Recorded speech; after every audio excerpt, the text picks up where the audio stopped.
মায়ের মন্দির ছিল এখানেই, বারংবার বানে ভেঙে যায়, তার জন্য উঁচুতে নিজেই প্রতিষ্ঠিত করেছিল। বামদেব জীবিত থাকতে বলেছিল আমার পঞ্চমুণ্ডির পাশে যেন আমার সমাধি দেওয়া হয়। নমস্কার বন্ধুরা, শুভ সকাল। এখন ঘড়ির কাটায় 6:40, আর আমি এখন বেরিয়ে পড়েছি তারাপীঠের উদ্দেশ্যে। অনেকদিন ধরে ইচ্ছা ছিল যে তারাপীঠের মন্দিরে যাওয়ার, কিন্তু যাওয়া হচ্ছিল না। আজকে হঠাৎ সকাল সকাল মায়ের মন্দিরে নিজে থেকে ইচ্ছে হলো যাওয়ার, সেই জন্য আমরা বেরিয়েছি। আমরা সব বন্ধুরা মিলে বেরিয়েছি। রাস্তা যেন আজ নিজেই কথা বলছে। কখনো কখনো মনে হয় এই মুহূর্তগুলো আমার জীবনে খুব দরকার।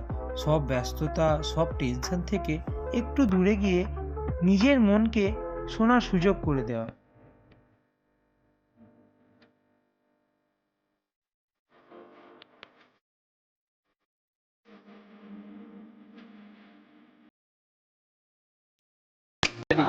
নমস্কার বন্ধুরা, অ্যাডভেঞ্চার্স আকাশ চ্যানেলে আপনাদেরকে স্বাগতম জানাই। আমার নাম আকাশ পাত্র, আপনারা দেখছেন আমার ইউটিউব চ্যানেল। আমি এখন আছি তারাপীঠের মহাশ্মশানে। এই শ্মশানটাকে কিন্তু শুধু শ্মশান বললে হবে না, এখানে বামাখ্যাপার মতো সিদ্ধ পুরুষরা কিন্তু এখানে সাধনা করে সিদ্ধি লাভ করেছিল। তো আসুন এই মহাশ্মশানটা আমরা ঘুরে দেখি।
সাধনায় এখানে দীর্ঘদিন ধরে তপস্যা করে বামদেব সাধনায় সিদ্ধি লাভ করেছিল পঞ্চমুণ্ডি আসনের উপরে। ভাদ্র মাসের কৌশী অমাবস্যায় মায়ের সাথে স্বয়ং সাক্ষাৎ হয় এবং মায়ের মন্দির ছিল এখানেই, বারংবার বানে ভেঙে যায়, তার জন্য উঁচুতে নিজেই প্রতিষ্ঠিত করেছিল। বামদেব জীবিত থাকতে বলেছিল আমার পঞ্চমুণ্ডির পাশে যেন আমার সমাধি দেওয়া হয়, যেহেতু গুরুদেবের তারপরে গুরুদেবের সমাধি। হ্যাঁ, এখানে সবাই মনস্কামনার জন্য আসে। হ্যাঁ, এই পঞ্চমুণ্ডি আসনে কেউ যদি এসে মানামানসিক করে এবং তার সাধনায় সিদ্ধি লাভ হয়, কেউ যদি একাগ্রভাবে সাধনা করতে পারে, ভাদ্র মাসের কৌশী অমাবস্যায়, তার জন্য এই দিনটা সর্বখ্যাত। ঘড়ির কাঁটায় আমার তখন 6:40, আর আমি তখন এগোচ্ছি তারামায়ের মন্দিরের উদ্দেশ্যে।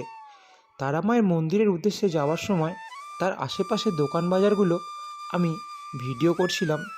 সেই দেখে আমার এক অদ্ভুত শান্তি মনে হলো।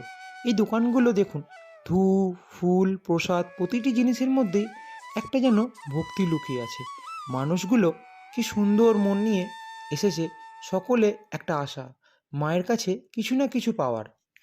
যতই আমি মন্দিরের দিকে এগোচ্ছি, ঘণ্টার শব্দটা তত জোরে শোনা যাচ্ছে, আর সেই শব্দের সঙ্গে সঙ্গে বুকের মধ্যে এক অদ্ভুত শান্তি নেমে আসছে। মনে হচ্ছে আজ সব দুঃখ, সব ক্লান্তি মা নিজের হাতেই মুছে দেবেন।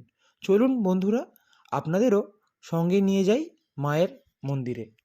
এই ভিডিওটা দেখে যদি আপনাদের মন ছুঁয়ে যায়, তাহলে অবশ্যই পাশে থাকবেন। বামা নিকেতন মন্দিরের সামনে আছি। এখান থেকে মন্দিরের দূরত্ব মিনিট কয়েক পায়ে হেঁটে। চলুন মন্দিরটা আমরা ঘুরে আসি, এই মন্দিরটা দর্শন করে নিন, আসুন।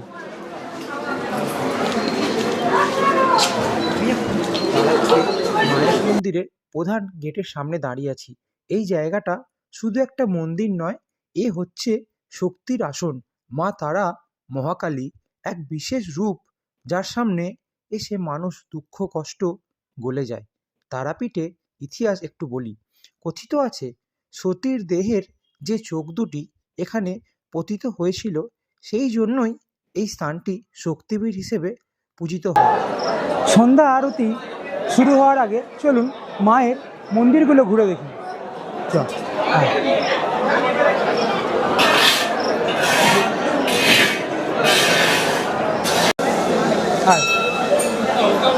নমস্কার, জয় মা তারা।